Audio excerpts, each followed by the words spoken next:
बिस्मिल्लाहिर्रहमानिर्रहीम।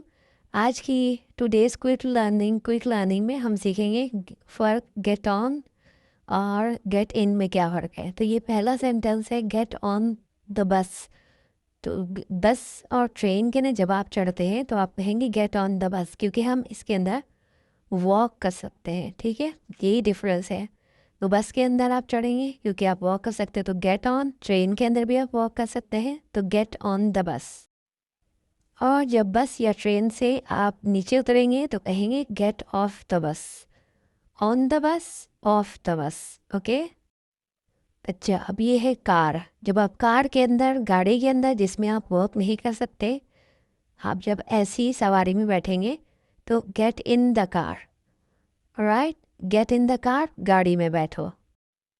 और जब गाड़ी से आप बाहर आएंगे तो get out of the car. जब आप किसी को कह रहे हैं मैं गाय से बाहर आओ, get out of the car, के गाड़ी से बाहर आओ।